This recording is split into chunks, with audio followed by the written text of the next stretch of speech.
Hey guys, welcome back. We're in the next podcast. Today we're going to talk about why a lot of people have normal blood sugars, yet they have all the symptoms of prediabetes. How can that possibly be? They even go to the doctor and they get this fasting glucose test. It comes out normal. They'll even get what's called a glucose tolerance test, and that comes out normal. That's when you would consume all that sugar water and then wait an hour and then retest it. It comes out normal. How could that be? Okay, so that's what I'm going to talk about today.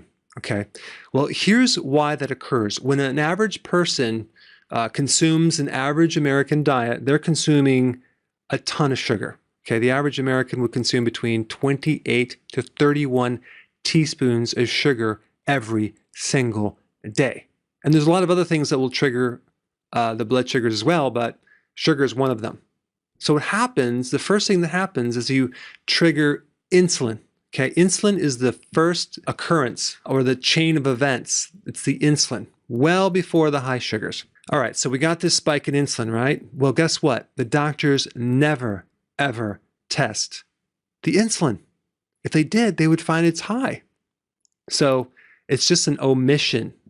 So then what happens, once the insulin is high, what happens is you develop something called insulin resistance, okay? That's where the cells say, no, we're not going to absorb this anymore. Let's block it. It's too much insulin. So insulin resistance is kind of a defense mechanism. It's kind of a protective mechanism because the body considers excessive insulin toxic because it creates too many side effects. It affects the eyes, the heart, the nerves, the brain, the vascular system, and the kidney. Okay? So because you have insulin resistance now, guess what happens? The cells don't get the amount of insulin it needs to absorb the fuel. So then a signal sent back to the pancreas and say, hey, listen, we don't have enough insulin, make some more. That's what happens. So insulin resistance triggers the body to make more insulin. And more insulin causes more insulin resistance.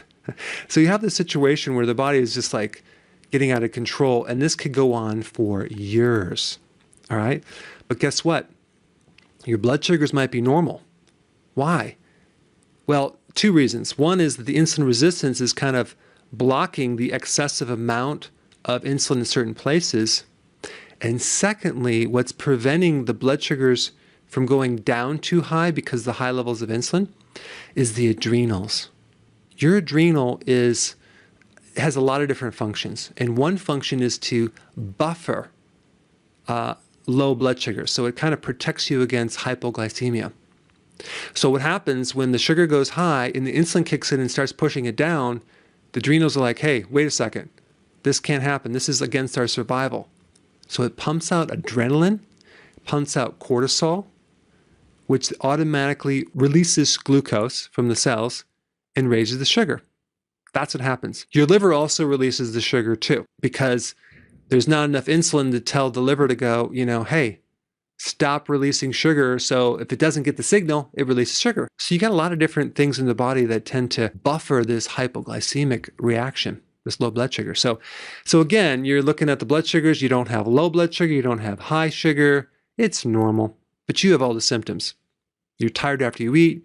You're not satisfied after you eat. You need a little bit of something sweet. You're urinating at night excessively. You're thirsty. You get all these different weird symptoms. You're weak. This is a common occurrence from a lot of people. Now, if your adrenals are weak, then chances are you're going to start feeling the hypoglycemic effects. And so many people had this. I had serious low blood sugar symptoms when I was a kid, and I didn't know what it was. I remember walking in the winter through the snow of Wisconsin, and my legs felt like lead weights. They were like heavy, and I was craving sweets like crazy.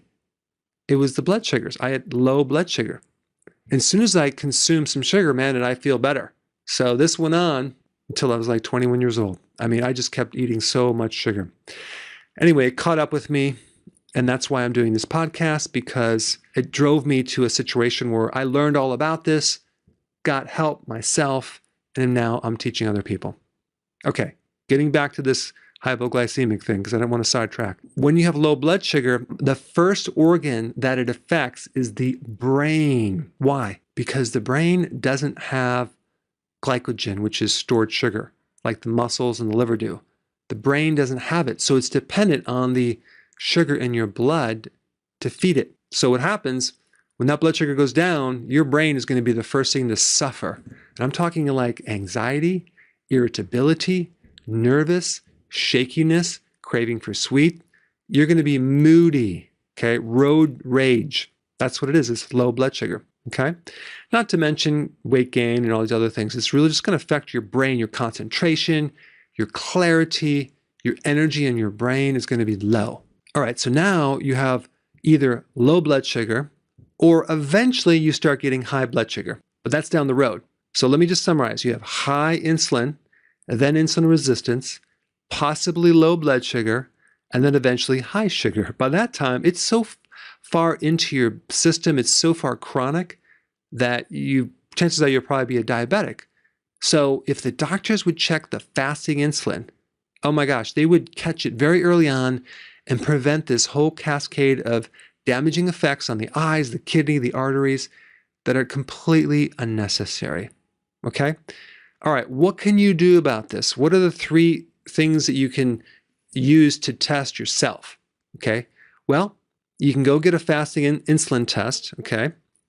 Check it before the meal and then post a meal, 1 hour, 2 hour, and 3 hour. And that'll give you a really good picture of what's really going on, okay? So the next thing is just to identify all the symptoms of blood sugar issues.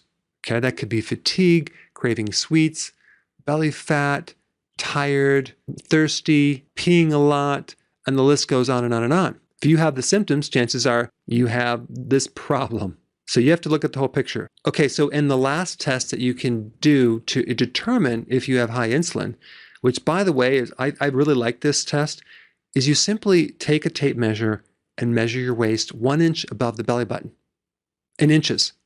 Then divide that by your height in inches, and that gives you your waist to height ratio. That is one of the best ways to determine if you have high insulin. And the measurement will give you this ratio number, which then you'll have to look on the chart to see what category you fit into, okay? You can do a search online to find this ratio or just find one of my videos and determine it because I couldn't put a download in this podcast. All right. Thanks for listening. Stay tuned for the next podcast.